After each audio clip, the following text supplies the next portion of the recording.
Hi, Assalamualaikum and welcome back to my channel, ZM Channel. So, apa yang aku nak share kali ni ialah mengenai bantuan OKU yang tidak berupaya untuk bekerja.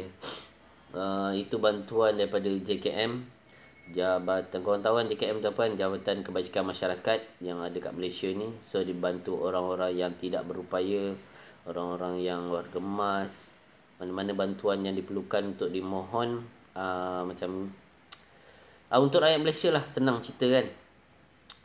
Kali ni aku nak share dengan korang berkenaan bantuan untuk orang tidak upaya je, orang kurang upaya, OKU, untuk yang tidak bekerja dan tak mampu bekerja.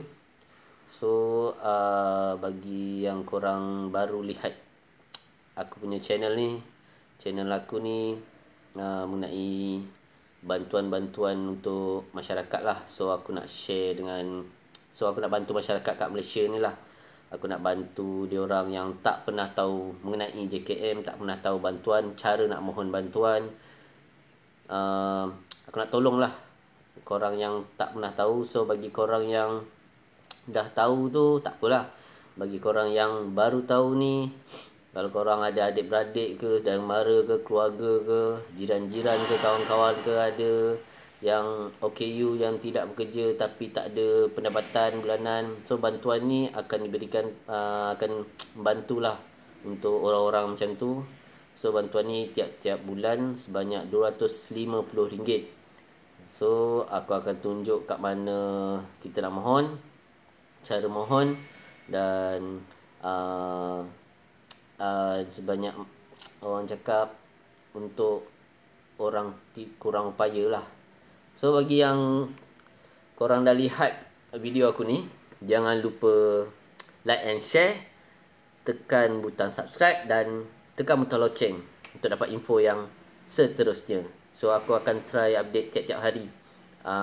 So roll it.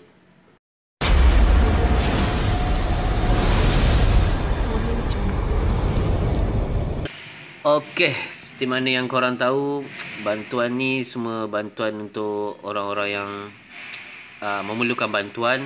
So kalau korang nak tahu, ya pengenalan untuk bahagian kebajikan yang untuk bantuan-bantuan rakyat Malaysia ni, perkhidmatan bantuan kewangan oleh Jabatan Kebajikan Masyarakat disediakan kepada kumpulan sasar yang memerlukan supaya tidak meneruskan kelangsungan hidup dengan sempurna.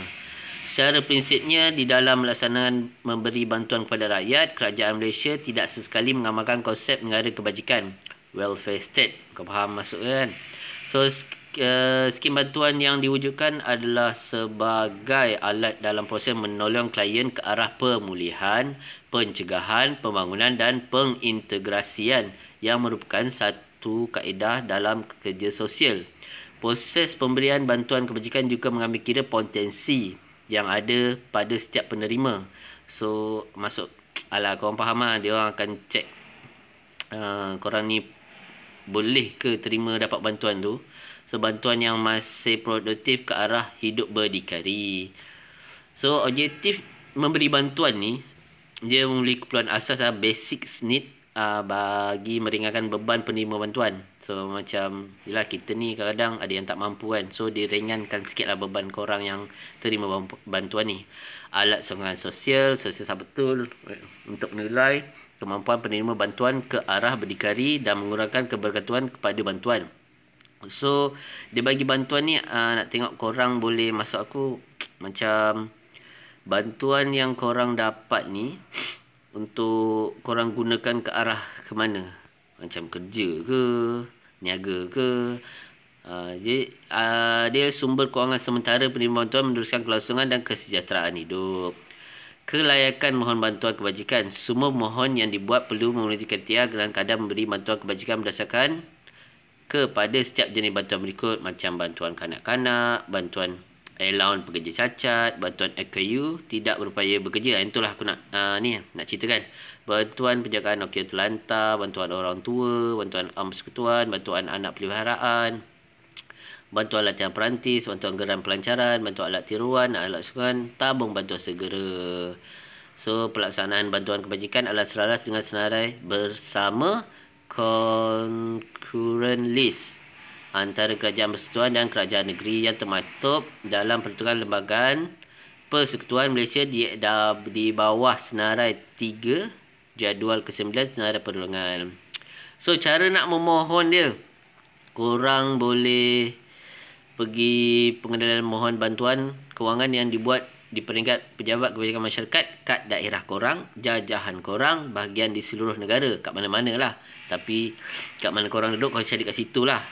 So, setiap permohonan yang didaftarkan akan dijalankan siasatan bagi penilaian. So, means tested, dia akan menilai lah korang ni dapat perlu keterima bantuan atau tidak bagi mengesahkan kelayakan bantuan kepada pemohon. Urusan ini bersesuaian dengan prinsip penyampaian bantuan yang berdasarkan kepada kelayakan dan bukan hak. Untuk memudahkan urusan pentadbiran, pemohon diminta membawa dokumen sokongan. Dokumen sokongan korang faham lah. So, semasa ada ke pejabat kebajikan masyarakat daerah, jajahan bahagian seperti salinan kad pengenalan diri mohon, salinan kad pengenalan suami, isteri, ibu, bapa, anak yang tinggal bersama salinan sijil kelahiran semualah. Kat sini kalau korang tengok kat sini ada macam klik di sini untuk turun bantuan ni kan. Dia punya borang kan kat sini korang boleh download lah kalau korang tahu yang jenis internet. Kalau korang yang tak tahu menghadap komputer ke apa ke, pergilah ke jabatan dia orang JKM ni lah. Jabatan Kebajikan Masyarakat ni lah.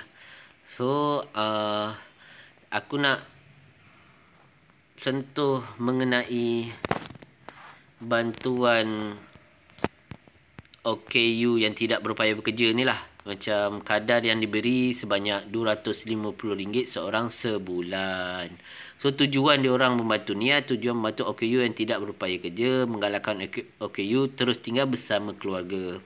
So, adalah duit-duit diorang untuk makan, minum, untuk ubat diorang. Sedikit banyak dapat membantu lah kan. So, kelayakan khusus warga negara dan bermasyarakat di Malaysia berumur 16 tahun ke atas, pemegang kad OKU JKM. So, kalau korang yang tak ada pemegang kad OKU JKM, korang boleh mohon kad OKU JKM tu. Kalau tak korang pergi kat JKM sana, mohon dulu sebelum korang nak mohon ni lah. So, bila dah ada kad OKU ni, banyaklah kelebihan dia untuk orang-orang yang tak dapat bekerja ni kan, tak mampu kan. So, ni yang keempat, tidak berupaya bekerja. Yang kelima, pemohon bukan penghuni JKM atau pelatih. Maksudnya isteri kerajaan JKM atau pusat jagaan harian macam penjaga-penjaga orang tua atau orang sakit, kediaman yang mendirikan perkhidmatan kemudahan secara percuma. Kalau korang yang dah ada dapat ni, memang tak dapat lah tu. Program pemulihan dalam Komuniti PDK. Okey, sumber kewangan bulanan individu OKU tidak melebihi pendapatan garis kemiskinan PJK, purata miskin per kapita semasa. Maksudnya kalau ada yang sumber kewangan dia sendiri, kalau lebih daripada pendapatan garis kemiskinan PJK tu, tak dapat lah. Mana-mana kes yang berkeperluan layak dipertimbangkan oleh keluarga PKM. Sumber kewangan seperti pencen, pageso dan bantuan-bantuan lain. Kalau dah ada dapat bantuan macam tu, pencen, pageso, tak tahulah kan. Rasa itu pun akan dipertimbangkan. So, bagi yang korang tahu pasal OKU ni kan, bantuan OKU tidak berupaya bekerja ni, korang nak mohon kat dalam ni tak boleh, tapi ada borang lah nak isi dia kan. Ada isi borang, korang pergi ke sana, hantar borang tu dengan salinan-salinan yang perlu disertakan. Macam tadi yang aku ceritakan, bawa lah ke sana. Atau nak lebih ringkas, nak beli lagi senang lah, korang pergi sana, korang minta borang, korang isi, dan korang boleh tanya macam-macam yang korang tak tahu. Macam nak lebih info lebih tepat dan ni lah, padat lah maksud aku kan. Korang pergi sana, korang tanya dengan dia. Tak pun korang boleh telefon lah, tak silap aku. Web telefon tak ada ni, tak silap aku. Ada ke tak ada, tapi ada email lah kalau nak email kan. Itu je lah yang aku nak share dengan korang. So, bagi yang korang yang ada saudara mara, keluarga yang ada OKU tu, yang tidak, orang yang kurang upaya, yang tak dia bekerja ke apa ke, bolehlah mohon ni. Yang tak ada kad tu, mohon kad dulu, baru mohon benda ni. Kalau semua benda akan dipertimbangkan. cubalah mohon dulu kan, insya-Allah dia akan, kalau rezeki adalah tu. So sampai sini saja aku nak share dengan korang. Terima kasih lah sebab stay sampai hujung dengar aku cerita ni, banyak aku bebel ni. So jangan lupa like and share, subscribe dan tekan butang loceng untuk info yang seterusnya. Sekian, terima kasih. Assalamualaikum. Bye.